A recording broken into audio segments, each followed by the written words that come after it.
Riboti ĩngĩ tũrĩ nayo nĩ atĩ andũ 11 nĩ makuĩte thutha wa matatũ kũgĩa na mũtino barabara-inĩ ya Kitui. Mũtino ũcio ũrahanĩkire thaa 5 cia ũtukũ wa Jumamothi. Andũ acio maraumaga ũthoni mwena wa Mwingi hĩndĩ ĩrĩa mũtino ũcio ũrahanĩkire. Mĩĩrĩ ya andũ acio ĩratwarirwo mocarĩ-inĩ ya thibitarĩ ya Kitui, na arĩa maragurarire magĩthigitwo thibitarĩ-inĩ cia Machakos na Matu. Arĩa magurarĩte mũno magĩtwarwo thibitarĩ-inĩ wa Kenyatta mũciĩ wa Nairobi.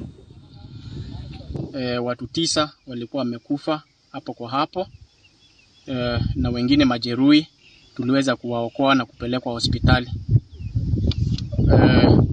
Nissan ilikuwa ni Nissan aina ya Nissan 14 seater na Kim Sacco ambayo ilikuwa imetoka function, na ni watu wangu ilikuwa imetoka area inaitwa Nzokani kuelekea Dual Function mahali panaitwa Mondoni Mwingi.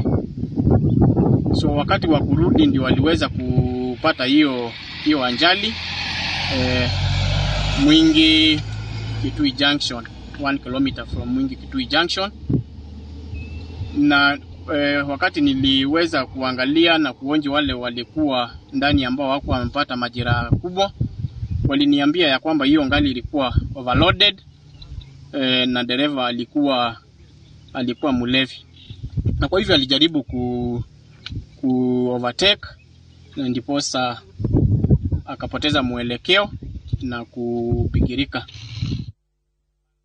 Riboti ĩngĩ nĩ atĩ mũtongoria wa kĩama gĩa Third Way Alliance Ekuru Aukot nĩ ahũrĩte gũthiĩ igoti-inĩ kũregana na mĩhang'o ya IEBC ya gũthũrima ahũranĩri a gĩturwa kĩa president thutha wa commission ĩyo kuga atĩ we ndakinyanĩirie gũtarĩria ihoya rĩake, makiuga atĩ ndakinyanĩirie ikĩro cia gũkorwo agĩthiĩ itari-inĩ rĩa arĩa magakorwo irebe-inĩ thĩinĩ wa thikũ 64 ciũkĩte. Ekuru na Akenya angĩ erĩ maratanyaga kũrũgama marĩ andũ kĩũmbe, no matihetũkio nĩ commission ya IEBC. Mwĩkarĩrĩgĩti wa IEBC wa Chebukati augĩte Aukot ndakinyanĩirie mũigana wa thaĩni iria abatiĩ gũkorwo nacio arĩa maramũnyita mbaru o ũndũ ũmwe na ibandĩ ciao. Ona kũrĩ ũguo Aukot nĩ areganĩte na itua rĩa Chebukati akiuga nĩ egũthiĩ igoti-inĩ gũcaria kĩhoto gĩake.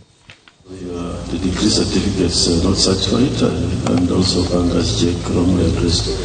So for those reasons, I reject your application for nomination as a presidential candidate. It was IPC that was actually able to verify. That's why we were scheduled today, because otherwise we wouldn't have scheduled us to present our papers today if we hadn't met that criteria. And our CEO, who was working with your office, is here and could also himself verify.